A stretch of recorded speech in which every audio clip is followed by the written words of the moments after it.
پر بھی رشک آنے لگا تھا کہ اس نے حارث سے ہی محبت کی تھی اور اسی کو ہی اپنی زندگی کا ساتھی چنا تھا، لیکن ایاز کی آخری بات ان کے دل میں تیر کی طرح کھپ گئی تھی کہ شاید حارث جویریہ جیسی پیاری لڑکی کے قابل ہی نہ تھا۔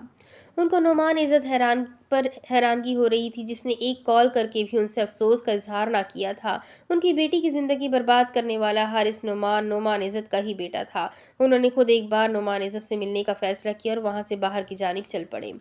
چند منٹوں بعد ان کی گاڑی نعمان عزت کے سیاسی ڈیرے پر رک گئی تھی۔ وہ اس گھر میں کئی بار آ چکے تھے، کبھی نعمان عزت کے دوست بن کر، کبھی حارث کے سسر اور جویریہ کے باپ کی حیثیت سے۔ خوشگوار موڈ میں وہ یہاں اپنی فیملی کے ساتھ آ چکے تھے، لیکن آج وہ اکیلے ہی آئے تھے اور اپنی بیٹی کی خوشیاں مانگنے کی پوزیشن میں بھی نہ تھے۔ وہ تو صرف اپنے دوست سے یہ پوچھنے آئے تھے کہ ان کی بیٹی کا کیا قصور ہے، جو اس کو طلاق کا طوق گلے میں لٹکائے ہر کسی سے منہ چھپانے پر مجبور کیا جا رہا ہے۔ اس کی کوکھ اجڑ گئی تھی اور وہ ماں بن کر بھی ماں نہ کہلا سکی تھی۔ وہ نعمان عزت سے دو ٹوک بات کرنے آئے تھے اور ان کی خوش قسمتی اور نعمان عزت کی بدقسمتی ہی کہیں گے جو بصیر احمد کو تب دیکھ پائے جب وہ ان کے سر پر پہنچ چکے تھے۔ وہ بھوچکے رہ گئے تھے۔ نعمان عزت کو کوئی بھی راستہ سجھائی نہ دیا تو زبردستی کی مسکان ہونٹوں پر سجاتے ہوئے بولے، ویلکم جج صاحب۔ انہوں نے اپنا ہاتھ آگے بڑھا دیا، لیکن بصیر احمد نے ان سے ہاتھ نہ ملایا اور ایک کرسی پر بیٹھ گئے۔ نعمان عزت نے ریشم کی طرف دیکھا جو کچھ پروگرامز ان کو لکھوا رہی تھی۔ تم جاؤ ریشم۔ ریشم بھی سمجھتی تھی کہ جویریہ کی طلاق کے بعد دونوں گھروں میں کافی کشیدگی چل رہی ہے اور اس پر پریشانی کو لے کر نعمان عزت بھی کافی ڈسٹرب ہوئے ہیں۔ وہ کافی شراب نوشی اور مستی کی حالت میں ریشم سے دو باتیں بھی کر گئے تھے جو ان کو نہیں کرنا چاہیے تھی۔ ریشم نے اپنے خوابوں کو حقیقت دینے کے لیے عزت اور آبرو کی جو قربانی دی تھی، وہ قربانی اپنا رنگ دکھانے ہی والی تھی۔ تم نے کبھی فرشتوں کو روتے ہوئے دیکھا ہے نعمان عزت؟ بصیر احمد نے ریشم کے جانے کے بعد نعمان عزت کو مخاطب کیا تو وہ تھوک نگلتے ہوئے بولے، مجھے بہت افسوس ہے۔ میں نے جو پوچھا ہے اس کا جواب دو۔ بصیر احمد کا لہجہ تحمل اور پرسکون تھا، مگر سمندر خاموش ہو اور پرسکون پانی ہو تو اس کا مطلب یہ نہیں کہ سمندر کوئی طوفان برپا نہیں کرے گا۔ ان کا پرسکون لہجہ بتا رہا تھا کہ پرسکون پانی کی تہ میں چھپا ہوا مگرمچھ کسی بھی وقت خوخار ہو سکتا ہے۔ میں سمجھا نہیں۔ نعمان عزت خاصے شرمندہ تھے۔ تم سمجھو گے بھی کیسے؟ کیونکہ بیٹی کا باپ تو میں ہوں اور میں نے اپنی بیٹی کو اتنا روتے ہوئے دیکھا ہے کہ اس کی آنکھوں کا پانی ختم ہو گیا ہے اور آنکھوں سے بہنے والا ہر قطرہ یہی سوال کرتا تھا کہ اس کا کیا قصور ہے۔ بصیر احمد کا لہجہ تیز ہو گیا تھا۔ نعمان عزت کا سر جھکا ہوا تھا۔ مجھے افسوس ہے کہ میں جویریہ کے لیے کچھ بھی نہیں کر سکا۔ اور اپنے پوتے کے لیے تم نے کیا کیا نعمان عزت؟ بصیر احمد کے لہجے کا دکھ الفاظ کی صورت میں باہر نکلا تو ان کی آواز بھرا گئی۔ تم نے تو افسوس اور ہمدردی کے دو بول بھی بولنے نہ آ سکے۔ حارث نے بہت جلد بازی کی ہے اور پھر بات تو غیرت کی تھی۔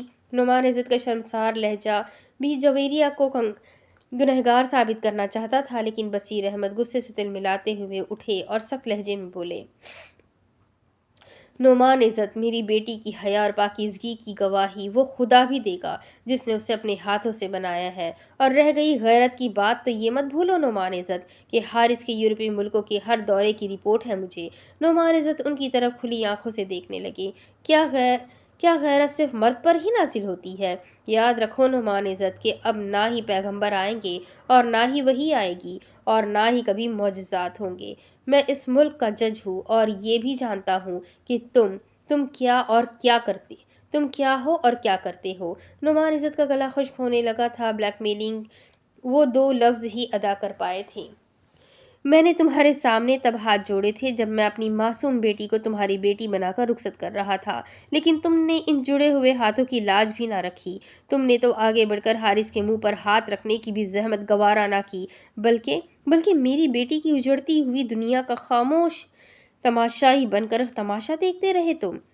نعمان عزت کو جگہ نہ مل رہی تھی کہ وہ زمین میں ہی گڑ جائے، کیونکہ بصیر احمد ان کے تمام دوستوں میں سے وہ دوست تھے جو نعمان عزت کی پرانی زندگی سے بھی واقف تھے اور ان کے بہت زیادہ قریب تھے۔